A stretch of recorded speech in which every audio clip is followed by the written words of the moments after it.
ಅರಣ್ಯ ಸಿಬ್ಬಂದಿ ಗುಂಡೇಟಿಗೆ 3 ಬಲಿ ಕೇಸ್ ವಿಚಾರಕ್ಕೆ ಹನೂರ್ನಲ್ಲಿ ಕ್ಷಣಕ್ಕೂ ಕೂಡ ಉದ್ವಿಗ್ನ ಪರಿಸ್ಥಿತಿ ನಿರ್ಮಾಣ ಆಗಿದೆ. ಮತ್ತೆ ಕೊಳ್ಳೇಗಾಲ ಮಹದೇಶ್ವರ ಬೆಟ್ಟ ಹೆದ್ದಾರಿಯಲ್ಲಿ ಪ್ರತಿಭಟನೆಯನ್ನ ಮಾಡಲಾಗ್ತಾ ಇದೆ. ಒಂದು ಬದಿಯ ಹೆದ್ದಾರಿಯಲ್ಲಿ ಕುಳಿತು ಪ್ರತಿಭಟನೆಯನ್ನ ಮಾಡ್ತಾ ಇದ್ದಾರೆ ಪ್ರತಿಭಟನಾಕಾರರು. ಮತ್ತೊಂದು ಬದಿಯಲ್ಲಿ ವಾಹನ ಸಂಚಾರಕ್ಕೆ ಅವಕಾಶವನ್ನ ಕಲ್ಪಿಸಿಕೊಡಲಾಗಿದೆ.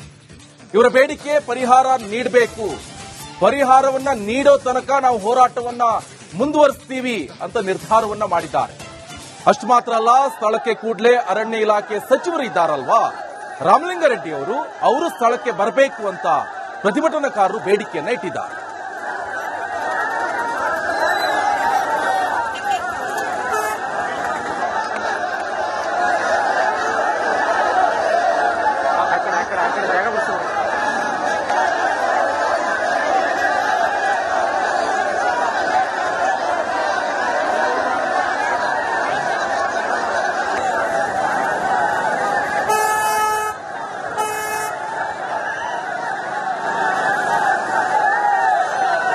ಅರಣ್ಯ ಇಲಾಖೆ ಅಧಿಕಾರಿಗಳ ಗುಂಡೇಟಿಗೆ ಏನು 3 ಬಲಿಯಾದ್ರು ಆ ಪ್ರಕರಣಕ್ಕೆ ಸಂಬಂಧಪಟ್ಟಂತೆ ಪ್ರತಿಭಟನೆ ಮತ್ತಷ್ಟು ತೀವ್ರಗೊಳ್ತಾ ಇದೆ. ಬೆಳಗ್ಗೆಯಿಂದಲೂ ಕೂಡ ಪ್ರತಿಭಟನೆ ನಡೀತಾ ಇತ್ತು.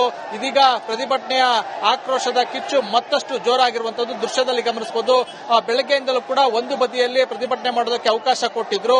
ಮೊದಲಿಗೆ ಏನು ಒಂದು ಬದಿ ರಸ್ತೆ ತಡೆಯೋದಕ್ಕೆ ಹೋದಂತ ಸಂದರ್ಭದಲ್ಲಿ ಅಲ್ಲಿ ಒಂದಷ್ಟು ವಾಗ್ವಾದಗಳಾಗಿತ್ತು. ಆನಂತರ ರಸ್ತೆಯ 2 ಬದಿಯಿಂದ ಪ್ರತಿಭಟನಾಕಾರರನ್ನ ಹೊರಗಡೆ ಕಳಿಸುವಂತ ಕೆಲಸವನ್ನ ಮಾಡಿದ್ರು. ಮತ್ತೊಂದೆಡೆ ರಸ್ತೆ ಬಂದ್ ಮಾಡೋದಕ್ಕೆ ಪ್ರಯತ್ನ ಮಾಡಿದಂತ ಒಂದಷ್ಟು ಪೊಲೀಸ್ ಅಂದ್ರೆ ಏನು ಪ್ರತಿಭಟನಾಕಾರರನ್ನ ತಡೆಯುವಂತ ಕೆಲಸ ಕೂಡ ಆಗ್ತಾ ಇದೆ. ಆ ಸಂದರ್ಭದಲ್ಲಿ ಪ್ರತಿಭಟನಾಕಾರರು ಪೊಲೀಸರೊಂದಿಗೆ ವಾಗ್ವಾದ ನಡೆಸ್ತಾ ಇರುವಂತಹ ದೃಶ್ಯಗಳು ಕೂಡ ಗಮನಿಸಬಹುದು. ನೇರ ದೃಶ್ಯಾವಳಿಗಳಲ್ಲಿ ಈ ಒಂದು ದೃಶ್ಯಗಳನ್ನು ಕೂಡ ಗಮನಿಸಬಹುದು. ಸಾಕಷ್ಟು ಸಂಖ್ಯೆಯಲ್ಲಿ ಪ್ರತಿಭಟನಾಕಾರರು ನೆರೆದಿದ್ದಾರೆ. ಜೊತೆಗೆ ಪೊಲೀಸರು ಕೂಡ ಸಾಕಷ್ಟು ಸಂಖ್ಯೆಯಲ್ಲಿ ನಿಯೋಜನೆಗೊಂಡಿರುವಂತಹ ಹಿನ್ನೆಲೆಯಲ್ಲಿ ಮಲೆ ಮಹದೇಶ್ವರ ಬೆಟ್ಟಕ್ಕೆ ಹೋಗುವಂತವರು ಜೊತೆಗೆ ಅಲ್ಲಿಂದ ವಾಪಸ್ ಬರುವಂತಹ ಪ್ರಯಾಣಿಕರಿಗೆ ಯಾವುದೇ ರೀತಿಯ ಸಮಸ್ಯೆಗಳಾಗಬಾರದು, ಪ್ರತಿಭಟನೆಯಿಂದಾಗಿ ಸಾರ್ವಜನಿಕರಿಗೆ ತೊಂದರೆ ಆಗಬಾರದು ಅನ್ನೋ ಕಾರಣಕ್ಕಾಗಿ ಒಂದು ಬದಿಯಲ್ಲಿ ಪ್ರತಿಭಟನೆ ಮಾಡೋದಕ್ಕೆ ಅವಕಾಶ ಕೊಟ್ಟಿದ್ದಾರೆ. ಆದಾಗ್ಯೂ ಕೂಡ ಪ್ರತಿಭಟನಾಕಾರರು 2 ಬದಿಯ ರಸ್ತೆಗಳನ್ನ ಬಂದ್ ಮಾಡುವ ನಿಟ್ಟಿನಲ್ಲಿ ಜೊತೆಗೆ ರಸ್ತೆಯನ್ನ ಬಂದ್ ಮಾಡುವ ಮೂಲಕ ಆಕ್ರೋಶವನ್ನು ವ್ಯಕ್ತಪಡಿಸಲಾಗ್ತಾ ಇತ್ತು. ದೃಶ್ಯದಲ್ಲಿ ಗಮನಿಸಬಹುದು.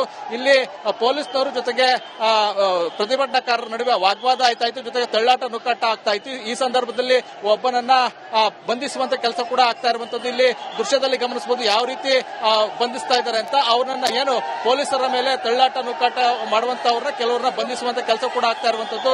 ಇಲ್ಲಿ ಓರ್ವ ಪ್ರತಿಭಟನಾಕಾರರನ್ನ ಪೊಲೀಸರು ಬಂಧನ ಮಾಡುವಂತದ್ದು ಜೊತೆಗೆ ವಶಕ್ಕೆ ಪಡುವಂತ ಕೆಲಸ ಕೂಡ ಮಾಡ್ತಾ ಇರುವಂತದ್ದು. ಈಗಾಗಲೇ ಸಾಕಷ್ಟು ಮಂದಿಯನ್ನ ಬಂಧಿಸಿರುವಂತಹ ಪೊಲೀಸರು ಯಾರಾದ್ರೂ ಪ್ರತಿಭಟನಾಕಾರರು ಪೊಲೀಸರ ಮೇಲೆ ಕೈ ಮಾಡುವಂತಹ ಸಂದರ್ಭ ಜೊತೆಗೆ ಅವರ ವಿರುದ್ಧ ಆಕ್ರೋಶ ವ್ಯಕ್ತಪಡಿಸಿದ್ರೆ ಅಂತವರನ್ನ ಬಂಧಿಸುವಂತದ್ದು ಜೊತೆಗೆ ವಶಕ್ಕೆ ಪಡೆಯುವಂತ ಕೆಲಸ ಕೂಡ ಮಾಡ್ತಾ ಇರುವಂತದ್ದು. ಜೊತೆಗೆ ಯಾವಾಗ ಪ್ರತಿಭಟನಾಕಾರರ ಸಂಖ್ಯೆ ಜಾಸ್ತಿ ಆಯಿತು ಹಾಗಾಗಿ ಪ್ರತಿಭಟನಾಕಾರರ ಆಕ್ರೋಶವೂ ಕೂಡ ಹೆಚ್ಚಾಗಿರುವಂತದ್ದು. ಒಂದು ಕಡೆ ಮೈಸೂರಿನಲ್ಲಿ ಮರಣೋತ್ತರ ಪರೀಕ್ಷೆ ಕೂಡ ತಡ ಆಗ್ತಾ ಇದೆ.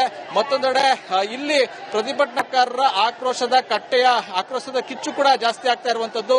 ಇಲ್ಲೂ ಕೂಡ ಓರ್ವ ಪ್ರತಿಭಟನಾಕಾರರನ್ನ ಕರ್ಕೊಂಡು ಹೋಗ್ತಾ ಇರುವಂತಹ ದೃಶ್ಯವನ್ನ ಕೂಡ ಗಮನಿಸಬಹುದು. ಪ್ರತಿಭಟನಾಕಾರರನ್ನ ವಶಕ್ಕೆ ಪಡೆಯುವಂತ ಅಂದ್ರೆ ಯಾರು ಪ್ರತಿಭಟನಾಕಾರರು ಪೊಲೀಸರ ಮೇಲೆ ವಾಗ್ವಾದಕ್ಕೆ ಬೀಳ್ತಾರೆ ಜೊತೆಗೆ ಅವರ ಮೇಲೆ ಹಲ್ಲೆ ಮಾಡೋದಕ್ಕೆ ಮುಂದಾಗ್ತಾರೆ ಅಂತವರನ್ನ ವಶಕ್ಕೆ ಪಡೆಯುವಂತ ಕೆಲಸ ಕೂಡ ಆಗ್ತಾ ಇರುವಂತದ್ದು. ಸಾಕಷ್ಟು ಸಂಖ್ಯೆಯಲ್ಲಿ ಪ್ರತಿಭಟನಾಕಾರರಿದ್ದಾರೆ. ದೃಶ್ಯದಲ್ಲಿ ಗಮನಿಸಬಹುದು. ಪ್ರತಿಭಟನಾಕಾರರು ಆಕ್ರೋಶವನ್ನ ವ್ಯಕ್ತಪಡಿಸ್ತಾ ಇದ್ದಾರೆ. ಅದರ ಜೊತೆಗೆ ಪೊಲೀಸರು ಆ ಪ್ರತಿಭಟನಾಕಾರರನ್ನ ಒಂದು ಬದಿಯಿಂದ ಮತ್ತೊಂದು ಬದಿಗೆ ಅಂದ್ರೆ ಒಂದು ಬದಿಯಲ್ಲಿ ಮಾತ್ರ ಪ್ರತಿಭಟನೆ ಮಾಡುವಂತ ಸೂಚನೆ ಕೊಟ್ಟರು ಕೂಡ ಮನವಿ ಮಾಡಿದ್ರು ಕೂಡ ಪ್ರತಿಭಟನಾಕಾರರು ಪೊಲೀಸರ ಮನವಿಗೆ ಸ್ಪಂದಿಸ್ತಾ ಇಲ್ಲ. ಮತ್ತೊಂದು ಕಡೆ ಮಹಿಳೆಯರು ಕೂಡ ಪೊಲೀಸರ ವಿರುದ್ಧ ಆಕ್ರೋಶ ವ್ಯಕ್ತಪಡಿಸ್ತಾ ಇರುವಂತದ್ದು. ಜೊತೆಗೆ ಪ್ರತಿಭಟನೆ ಮಾಡೋದಕ್ಕೆ ನಮ್ಗೆ ಅವಕಾಶ ಕೊಡಿ, ಜೊತೆಗೆ ನಮ್ಮ ಬೇಡಿಕೆಯನ್ನ ಈಡೇರಿಸಿ, ನಾವು ಬೇಡಿಕೆ ಈಡೇರಿಸಿದ್ರೆ ನಮ್ಮ ಪಾಡಿಗೆ ನಾವು ಇಲ್ಲಿಂದ ತೆರಳುತ್ತೀವಿ, ಬೇಡಿಕೆ ಈಡೇರಲಿಲ್ಲ ಅಂದ್ರೆ ನಾವು ಯಾವುದೇ ಕಾರಣಕ್ಕೂ ಕೂಡ ಇಲ್ಲಿಂದ ತೆರಳೋದಿಲ್ಲ ಅಂತ ಹೇಳಿ ಪಟ್ಟನ್ನ ಹಿಡಿದಿರುವಂತದ್ದು.